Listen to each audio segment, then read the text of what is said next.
Welcome to the Sex and Astrology Podcast. I'm Brandy Joy, your host, and I'm talking about the 2024 horoscopes today. And right now, we're going to get into Aquarius. So, if you are an Aquarius, Aquarius rising, Aquarius sun, Aquarius moon, you're in the right place here. So, for your horoscope this year, we're going to start with Pluto. Woo, Pluto is going into your sign. So let's talk about Pluto for a moment. Pluto is the sign of transformation, or sorry, the planet of transformation. It is the planet of renewal and rebirth. This planet takes about 20 years to go through a sign. It's been going through Capricorn for the past since 2008, right? And now it's going into Aquarius on January 20th. So when Aquarius goes into when Pluto goes into another sign, it creates a shift and you start seeing things happen. So last year it went into Aquarius briefly and we saw some things happen in terms of like Aquarian archetypes. All of a sudden, like some of the banks went under. You remember that when the banks went under? That was during the Aquarius Pluto transit. And now this year, we're having it shift there until September 1st. And then it will briefly go back into Capricorn until November. And then it will go back into Aquarius for good after that. But it will be in your sign. So it will be highly impacting you over the next 20 years until 2044. Right. So Pluto, when it transits the first house, it brings about a lot of changes in identity. It has to do with like your expression of, who you are, your self-image, and also just your life path in general. So a lot of like changes will be taking place over the next 20 years for you substantially. You'll be very affected by Pluto, and it will also be affecting your relationships as well. So if your area of relationships needs to undergo some changes or shadows need to come out there and be refined, then that also will be another thing that happens. All right. So the big thing though is that it is going through your first house. So it initiates like um, an intense overall change in your life. Like I remember in 2008 when it shifted, I got a new job at a university. And instead of it being just a part-time thing like I had been doing, it became, like what I was doing all of the time. So you'll notice that things will happen like that are really big during this Pluto shift. And again, this will be over 20 years. So you'll notice some things happen at the beginning and then, it'll kind of be up and down depending on if it's hitting like when it's hitting personal planets and stuff like that for you over the 20 years. But it will be about you reassessing like your values, your identity, who you are, your core beliefs about yourself, like what you want in life. And also, a lot of challenges happen when Pluto goes through a sign. So it'll be going through your sign. So it will introduce a lot of challenges that can lead to more power for you because Pluto is about power. It's about like refining who you are and what you want and coming more into your power. So I always say it's kind of like the butterfly where, you're a caterpillar, you go into your cocoon, then you become a butterfly. So Pluto is like that cocoon stage. It's that time when now you're caterpillar, you've gone into the cocoon, and at the end of it, you're going to come out a butterfly in that area of your life, which means for you, it's like your entire life will change and shift in 20 years, making you a more powerful you, a better you. You'll know more what you want, what you don't want, and you'll have better boundaries in life, better boundaries in partnerships. It'll just change your life and make you a more powerful person overall. It can help you to be stronger and more resilient. I know for me, it's really made that happen for me. And thankfully, I mean, I'm a Capricorn rising, so it's been going through my sign for the past, 17 years or whatever, 16, 17 years. And so now it's finally coming out of that for me. And I'm starting to feel like better in a lot of ways in terms of like my power and who I am. So you'll notice at the end of it that, it'll shift you. It'll make you feel more resilient and more powerful in your life. You can handle things a little bit better than you did before overall. And your identity will change a bit. It'll make you more magnetic and have more of a presence about you. Even while it's going through your sign, you'll notice that it will create like more magnetic kind of energy where big shifts and changes and karmic stuff will kind of happen a little bit faster to you. And yeah, any repressed stuff like shadow work. I remember I started doing a lot of shadow work after a couple of years it had been in there for me, and I really got into the shadow work. Yeah, so you'll notice that that kind of stuff will happen for you, where opportunities to become better and transform will come for you. It'll be like, hey, here's an opportunity for you to make a big shift or to learn this stuff about yourself. So it can be a really good thing. It's just, it can be very, in terms of emotions, it can be very challenging emotionally because it can definitely make you go through a lot of healing and a lot of dark night of the soul kind of stuff. Yeah. So that'll be the next 20 years. And again, it won't all be bad. It'll just be a lot of challenges that come up, a lot of different things at different times might present themselves for you to make these big changes in your life and become more powerful. So it's a good thing. And now let's go on to Saturn, because Saturn has been moving through Pisces, and that's in your second house since March of this past year in 2023. And it'll be there until May of 2025. So it'll be there all year here in 2024. And your second house, which has to do with finance, resources, values, and self worth. Right. So when Saturn goes through a house for you, it really helps you become more responsible, more disciplined, and more structured in that area. So think about finances. It's a good time to start paying off debt. If you have any debt, it will definitely become like a big focus for you when Saturn's going through your second house. I know it did for me when it went through my second house. All of a sudden, like, I just wanted to pay everything off. And I started just getting into budgeting and more and like structuring everything with like making sure that it got paid off. So it becomes more of a focus for you. And if it doesn't, then challenges and obstacles will happen that will make you feel more focused towards it. So all of a sudden you might end up with an issue that makes you have to be more responsible and more disciplined in that area. So just know that financial discipline and planning are going to be important for you this year. And it's all about, you just really focusing on budgeting and saving and making good decisions for yourself in that area. Also, your personal values are a part of the second house. So your personal values become more of a priority and can make your actions align better with your core values. So your values are, what do you value in life? And, and especially in terms of like character development and everything, like who you are you honest? Are you authentic? And things like that can come up. And are you being honest with yourself about your journey in life? And so it'll start aligning things like that for you so that you can kind of see more clearly, oh, I need to focus a little bit more on this part of my life so it aligns better with who I am. Anyways, that can be a lot of different things for different people. But the other thing beyond finances and self values and everything is practical investments, long-term goals can be a thing that you start focusing on. It can really make you so that you're a little bit more strategic with your finances and investments and a little bit more focused on making money and more focused on, what do I need to do to make more money in my life or be better financially? Those kinds of topics will really come up for you this year. There probably already have been, of course, coming up since March when it first went into Pisces for you, but this will be a very strong year for that for you. All right, so let's talk about the eclipses. We have 2 eclipse seasons every year, and an eclipse season lasts for like a month, right? So in October, we had our eclipse happen, and that was it's in Libra, so it was in your ninth house.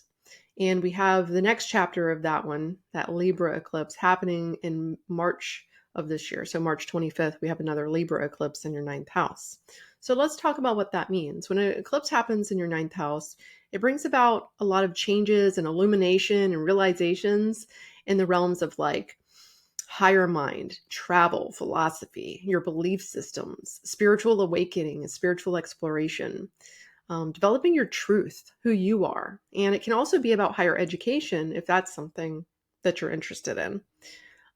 So eclipses, they really do shift you by shedding light on things that might have been hidden before or you didn't notice before. So when news comes during an eclipse, pay attention, right? When you find something out, it's true, usually. But it can lead to a lot of, with the ninth house, belief system changes, philosophy changes. You may undergo a period of like questioning your own beliefs and faith. And this can lead to a lot of changes in your worldview and how you do things. Maybe it'll make you want to meditate more. Maybe it'll shed some light on what you're not doing that you need to be doing in your personal and spiritual life.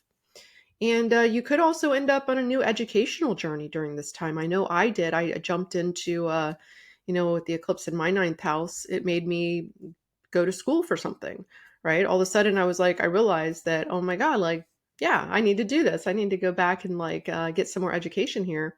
So you can pursue advanced studies. You could also just end up with in a certification program or maybe just some classes or workshops where you want to learn something. But there is also a lot of focus on travel and exploration during this time because the ninth house it's the top of your chart pretty much. It's all about the higher mind. It's about expanding, exploring, learning new things about yourself and the world. And so this can be a time where you are traveling more. Maybe some opportunities come up where you're going to travel more. But it's also about spiritual awakening. That's another big thing with the eclipses happening in your ninth house this year, last year and this year. All of a sudden, it can trigger some awakening. You get into new spiritual practices. You could explore some different spiritual traditions. And it's about you reevaluating who you are on the inside, your philosophies in life, your belief systems, and your purpose. So you might start questioning your direction in life and just making sure that really things are aligning with you, like who you are versus like what you are doing in life.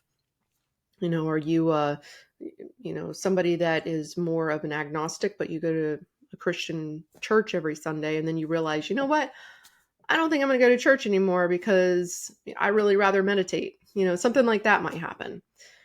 So next chapter of this though, right, you had a new beginning happen for that chapter in October of 2023. In March of 2024, you're going to have another chapter of that same thing, those same topics. So this will be about the culmination from October. And so this will be like the full moon will be happening. So it's a full moon lunar eclipse in Libra at 5 degrees, which will be March 25th. You'll have this in your ninth house. So it'll be about the culmination, a new chapter in terms of your expansion in the mental realm, your philosophies, beliefs, awakening, and all of that. So expect some good things, hopefully, because, the eclipse in the ninth house, it can definitely shed some light on things that you need to see. After that, on April 8th of 2024, we have another eclipse. This will be in your second house. So this eclipse it'll be in your third house because the other one was the ninth house, the third house. So on April 8th, we have an eclipse at Aries, 19 degrees. It'll be a new moon, new beginnings eclipse in your third house. So this will be about new beginnings in terms of maybe a neighborhood, could be a move.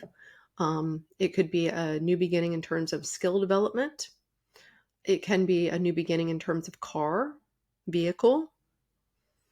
So you might decide, oh, I need a new car or something like that. It could be a new beginning in terms of your relationship with your siblings. For me, I know that my brother moved in with me during an eclipse time in the third house. And so siblings can be a big thing. Extended family can come up, issues, illumination, realizations in those areas, and also your neighborhoods. So that's why I started it with neighborhood moving, right? It could be a new beginning or an illumination in that area of your neighborhood. Something could happen. All right. So let's move on to the next season of the eclipses happening in September and October of 2024. In September, on September 17th, we will have a Pisces eclipse at 25 degrees.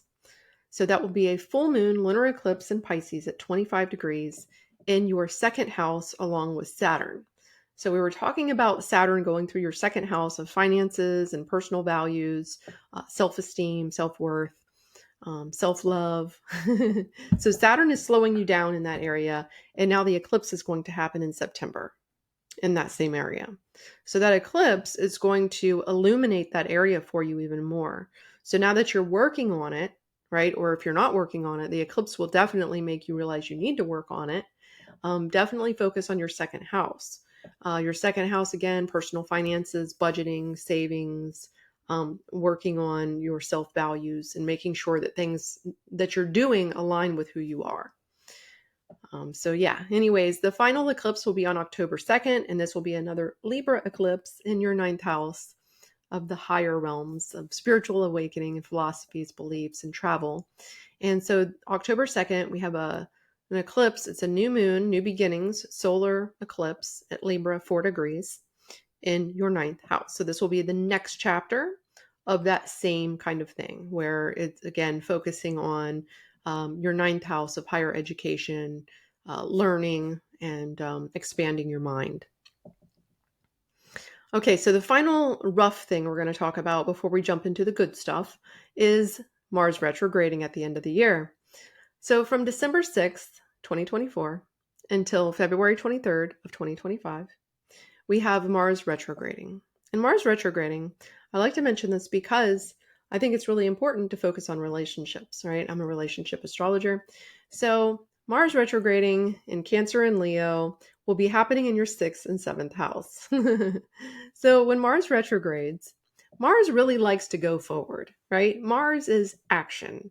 It is ambition, your drive, your will, your movement forward.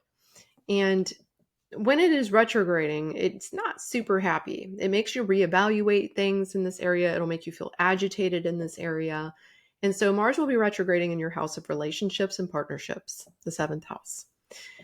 And December 6th, just remember, in December, January, you're going to start really feeling these Mars energies, Mars retrograding. It can make you just kind of reassess the dynamics in your relationships and issues related to cooperation and balance and shared goals.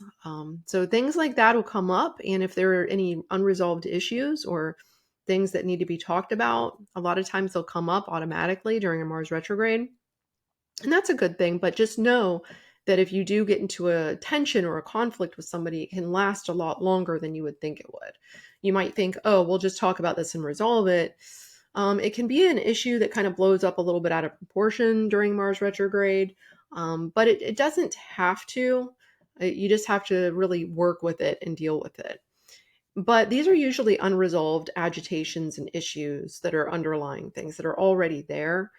So when it does come up, it's usually because it needs to come up, right? So again, there might be just be careful not to be too aggressive in your partnerships in terms of like how you're communicating.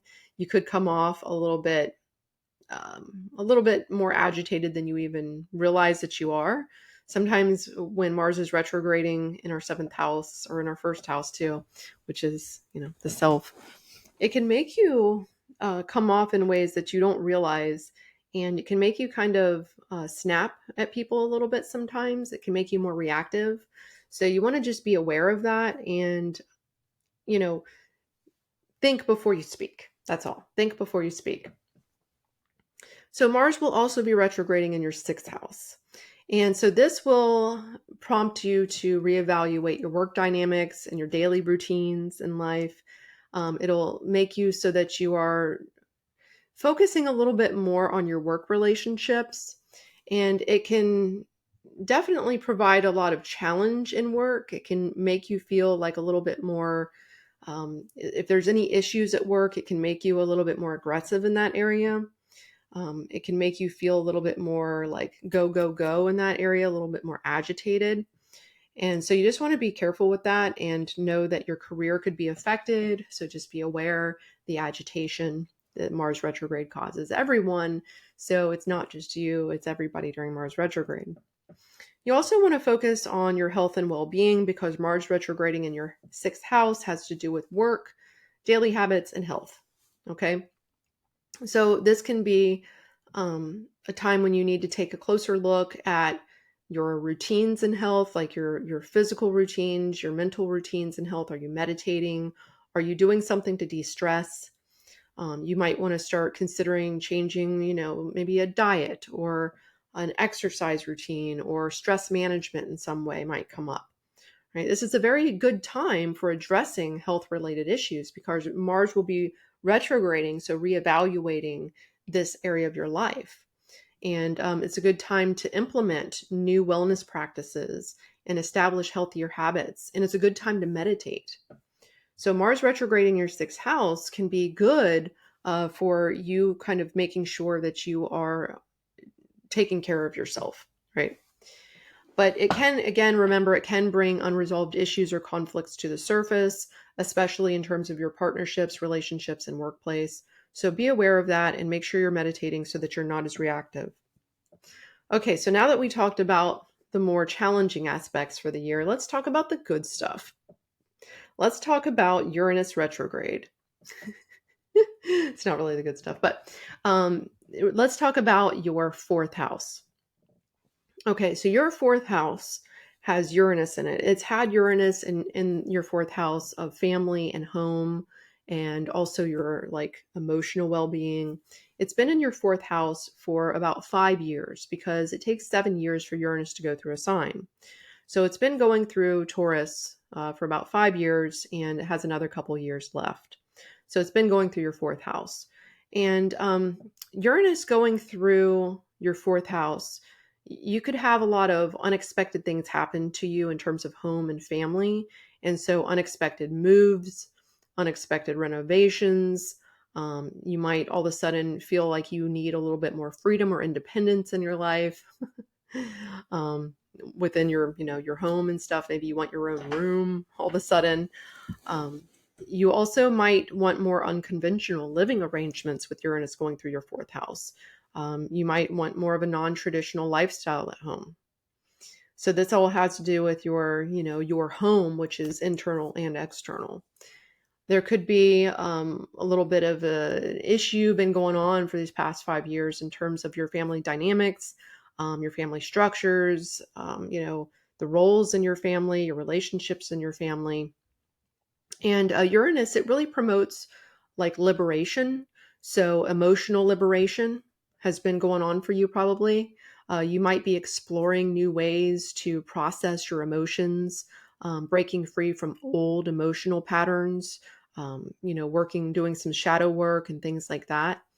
And if not, it's probably making you realize that you have some things that maybe you need to work on, right? Because that's what Uranus does. It makes you realize things.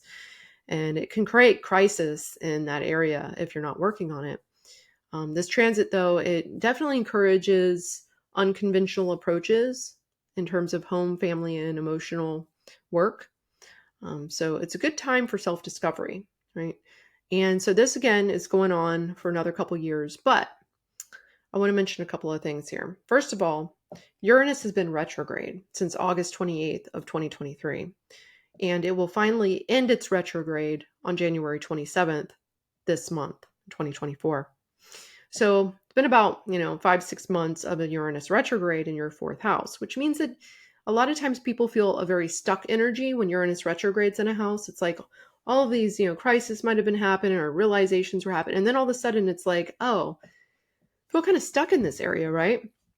Something doesn't feel quite right. It could be that maybe you are living with a roommate you don't want to live with, or you are living in a house you really don't want to be. It could be a lot of different things. It could be that you're just feeling emotionally stuck. So the stuck energy, though, is going to finally start moving forward at the end of January because Uranus is going to go direct. We also have Jupiter in this same house right now, transiting this year. So Jupiter is a very good planet. It's a planet of luck and expansion and opportunities. And so Jupiter is going through your fourth house, and it will be teaming up with Uranus in April. And so when Jupiter and Uranus get together in the month of April, all through April, you're going to have some unexpected developments, unexpected opportunities come up in terms of your fourth house: home, family, emotional breakthroughs. So this can be a really good thing. So if you're feeling stuck, just know that it's going to start moving forward here in February, March, and especially April. Now, April 20th and 21st, we're going to have that conjunction happen, what we call a conjunction between Jupiter and Uranus when they join together. But it will be, they'll be riding together all in April. They'll be very close. So it'll all be affecting you all through April. So if you're looking to move or something like that, that makes sense for April. If you're looking to make some big changes or go on a retreat, definitely April, May is going to be good times for you. Really all this year, but especially during the springtime, going into the summer even, you'll have that Jupiter going through and hitting Uranus and everything, which is good. So again, good opportunities for you to make some big changes in your fourth house of home and family dynamics. So yeah, anyways, I hope you had fun with this horoscope. I'm going to be doing these horoscopes and stuff for you guys moving forward. And I'm glad to be back. It's been a while.